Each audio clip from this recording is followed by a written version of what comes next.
Listen carefully, because this is the part no one wants to admit. Most people today are weak, not because life is hard, but because life has become too easy. Soft living creates a soft mind, and softness destroys you slowly. Comfort is everywhere, and comfort creates decay. You don't see it happening. You feel it happening. Every day you choose the easy path. A part of your strength rots quietly. Soft living teaches you to escape difficulty, to avoid pressure, to ask for convenience instead of building capability. It teaches you the dangerous lie that everything should feel good, but nothing great grows in comfort. Comfort is a padded cage. You don't notice the bars until you try to leave. Soft living makes the mind fragile. The smallest challenge breaks you. A little discomfort scares you. A simple responsibility overwhelms you.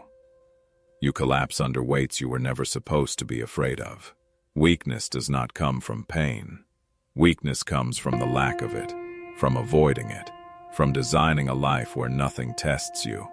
Every generation before you was forced into strength, forced into discipline, forced into responsibility. You must choose it.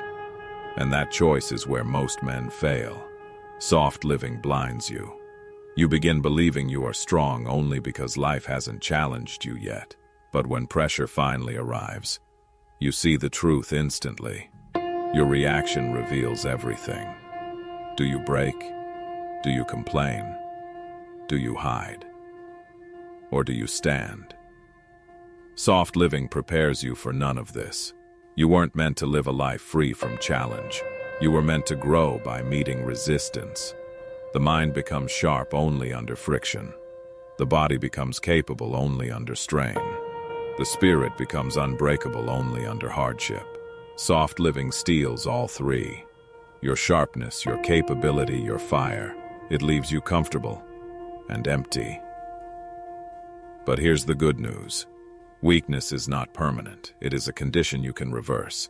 And you reverse it by reintroducing the one thing society taught you to avoid: difficulty. If you are willing to confront your softness, you are ready for what comes next. Understanding the roots of modern weakness and how to tear them out. If softness shapes the mind, then it's time to understand how it happens. Step by step. Weakness is not random. It has a pattern, a formula, a predictable way of spreading through a man's life until he no longer recognizes himself. Weakness begins with convenience. When everything is easy, your instinct to fight becomes dull. Your ability to endure shrinks. Your threshold for difficulty drops to almost nothing. Then comes distraction.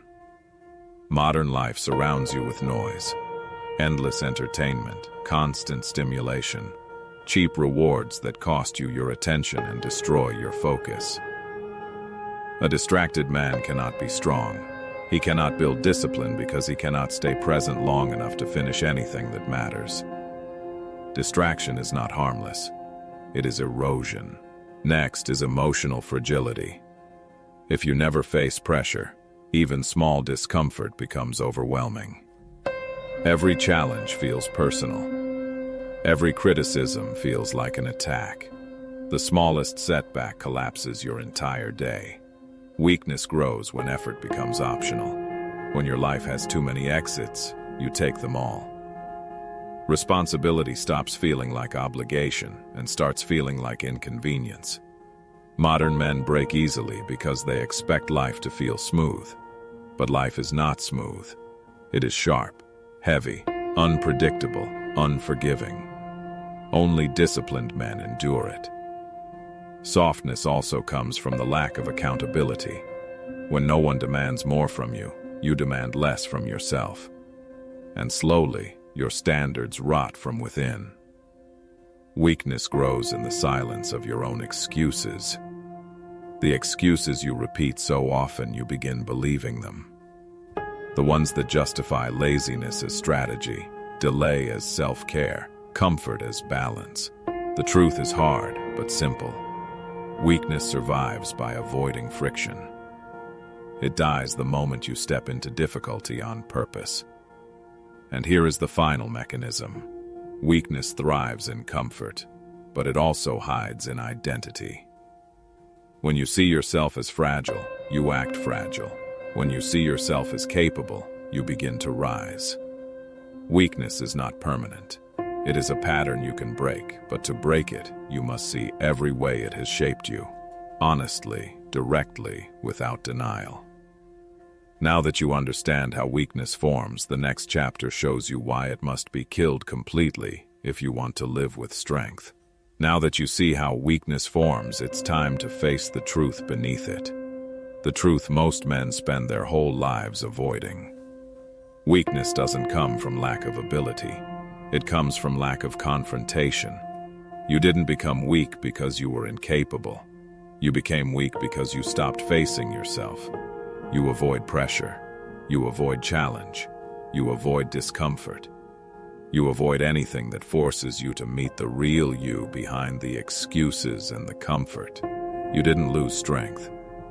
You simply stopped using it. Your discipline didn't disappear. You abandoned it. The truth is brutal, but essential. Your weakness is self-created, not by one mistake, but by thousands of tiny moments where you chose ease over effort. Weakness grows during the moments you think don't matter. The skipped morning, the delayed task, the broken promise, the "I'll do it tomorrow." These moments build into a life defined not by growth, but by avoidance. Your habits reflect your truth. A weak life is built from weak habits. A weak mindset is built from weak choices. A weak identity is built from weak self-respect. Weakness is not a personality trait. It is the result of unchallenged days, undisciplined choices, and a mind that has forgotten how to fight. The core truth is this: you became weak because you let your environment shape you instead of shaping it yourself. Comfort molded you. Distraction molded you. Fear molded you. You didn't protect your fire. You let the world put it out. Not violently, but quietly, through endless small comforts that dulled your urgency until nothing was left. And because you rarely faced hardship, your mind never learned resilience. Your emotions never learned control. Your discipline never learned consistency. Strength isn't built in calm. It's built in confrontation. Weakness thrives in silence, but not the silence of strength. The silence of denial. The silence where you avoid the hard question: am I living as the man I promised myself to be? And that is why weakness hurts so much when it is exposed. Because deep down, you always knew the truth. You were capable of more, but you allowed less. Now that the root has been revealed, it's time to understand why weakness cannot remain, and why killing it is the only path to strength. You've seen how weakness forms. Now you need to see where it comes from. Not the symptoms, but the roots buried deep. Modern weakness grows from three core forces working silently inside your life, whether you notice them or not. The first root is abundance without discipline. You live in a world where everything is available instantly. Food, entertainment, distraction, comfort. Abundance without rules creates men without resilience. When nothing requires effort, your instinct to fight fades. Your tolerance for discomfort evaporates. You become fragile not because life is hard, but because life is too soft. The second root is overstimulation. Your mind is constantly attacked. Notifications, scrolling, noise, opinions. Your attention is shattered before you can use it for anything meaningful. A man who cannot focus cannot grow. Discipline begins with attention. If your mind is scattered, your strength is scattered with it. The third root is emotional indulgence. Modern culture teaches you that every feeling deserves to be obeyed. That discomfort should be escaped. That struggle is unhealthy. That pressure is toxic. But men who obey every feeling become slaves to them. Feelings change like weather. Strength comes from what you do when the feeling is gone. These three roots, abundance, overstimulation, indulgence, work together to weaken you quietly. Softness doesn't break you suddenly, it dissolves you slowly. Look at a man who has lost his edge. You'll always find the same pattern. Too much comfort, too much noise, too much emotion. Never enough discipline. Weakness is not a moral failing. It is a system failure. A life built on ease instead of challenge. Feelings instead of action. Escape instead of endurance. But here is the brutal truth. Once you identify the roots, you can cut them. Weakness is not destiny. It is a pattern waiting to be replaced. And when you remove the roots, the entire tree of weakness collapses. Its leaves, your bad habits, fall away. Its branches, your excuses, break off. What remains is the space for something stronger to grow. You now understand the structure of weakness. The only thing left is to learn how to kill it completely and rebuild the mind that softness destroyed. That begins in the next chapter. Understanding weakness is only half the battle. Now comes the part that decides everything: how to kill it. Weakness dies when confronted with truth, not poetic truth, not motivational truth, raw, unfiltered truth. The truth that cuts through every excuse you've ever used. The first way to kill weakness is to reintroduce struggle deliberately, intentionally. Weakness cannot survive a life filled with chosen difficulty. It dissolves the moment you stop running from effort. The second way is to eliminate the easy paths. Weakness grows in convenience. Remove the shortcuts, and you remove its oxygen. Suddenly, the only option left is the one that demands strength. The third way is to create friction on purpose. Cold mornings, hard training, early discipline, predictable routine. Friction destroys softness, because softness needs comfort to live. The fourth way is to face your emotional reactions. Weak men obey their feelings. Strong men discipline them. Don't trust what you feel in the moment. Trust what you decided before the moment. The fifth way is self-respect through repetition. Every day you show up, you rebuild the identity you once abandoned. Weakness cannot exist inside a man who keeps every promise he makes to himself. The sixth way is intentional discomfort. Do things you don't want to do. Wake when it's cold. Train when you're tired. Finish when you're bored. This is not punishment. This is resurrection. The seventh way is removing comfort traps permanently. Delete the distractions. Clear the environment. Cut the poison access points. Weakness grows in clutter. Strength grows in clarity. The eighth way is controlled suffering. Not suffering that destroys you, suffering that refines you. When you endure what most men avoid, you become what most men can never be. The ninth way is radical accountability. Blame no one. Wait for no one. Expect nothing.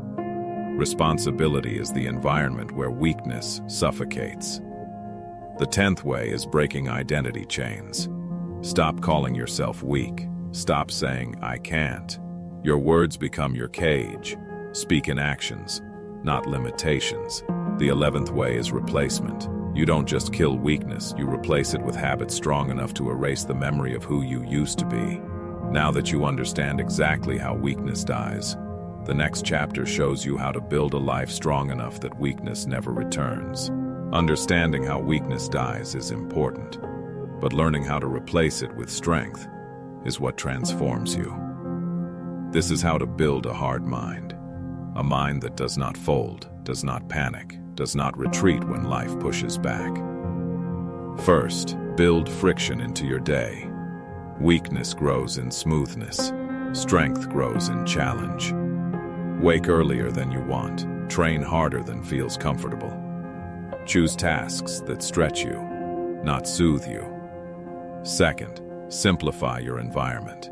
Clutter weakens the mind. Noise weakens focus. Remove the temptations that drain your drive. A strong mind needs space, space without distraction. Third, embrace controlled discomfort. Cold showers, hard workouts, tough conversations, early mornings. Your body learns resilience only when your mind stops begging for comfort. Fourth, track your behavior, not your emotions. Feelings lie. Data does not. Count your reps. Count your hours. Count your discipline. The man who measures becomes the man who grows. Fifth, eliminate negotiation. Weak men negotiate with themselves. Strong men follow through. No bargaining. No 5 more minutes. No deals with laziness. Sixth, move when you don't want to. Not because it feels inspiring, but because it rewires your identity. Every act done in resistance adds a layer of steel to your mind. Seventh, create a ritual. When life feels chaotic, ritual becomes your anchor. Wake arrow, move arrow, work arrow, reflect, arrow rest. When repeated enough, ritual becomes identity.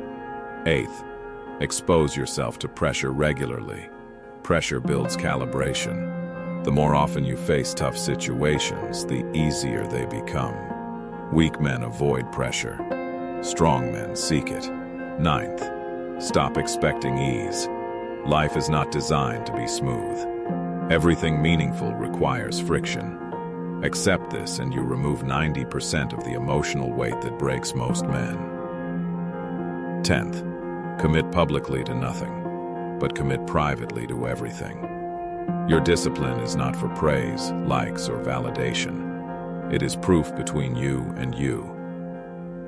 11th, brutally honest self-reflection. Each night ask yourself, did I live as the man I claimed to be? The weak avoid this question, the strong face it daily. When these practices fuse into one identity, you will notice something powerful. Challenges no longer frighten you, they energize you. And that is where the new version of you is born. Now that you've seen where weakness comes from and how strength is rebuilt, there is one final lesson: the silence, where everything becomes real. Strength is not loud. Strength is not dramatic. Strength is built in the quiet, in the moments no one sees but define everything. Weak men hate silence because silence exposes the truth. Strong men use it because silence sharpens the truth.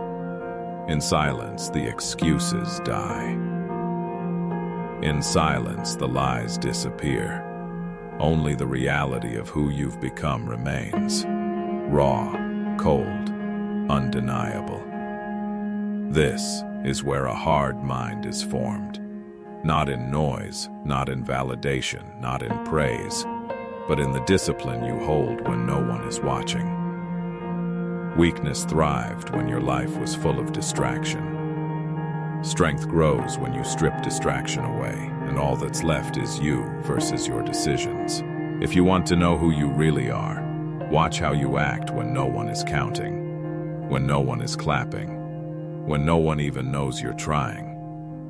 That is your real identity. A strong mind is built moment by moment, in the quiet resistance, in the invisible battles, in the promises kept when you could have walked away. And here is the truth most men never learn. You do not rise because life becomes easier. You rise because you become harder. Life doesn't soften for you. You sharpen for it. Strength is not the absence of fear. It is the discipline to act even when fear sits in your chest like a stone. Weakness collapses there, but strength moves anyway. Every challenge you faced has carved something into you. Not scars, structure. Not damage, direction. Not pain, purpose. The man who emerges from struggle is not the man who entered it. You've seen your softness, you've stood inside your weakness, and you've begun to kill what has held you back for years. Now there is only one step left, to live as the man you decided to become. Not sometimes, not when motivated, but always. Especially when it's hard, silence will follow you. Use it. Grow in it. Because the man who becomes strong in silence cannot be broken by noise. Walk forward. Your new mind begins now.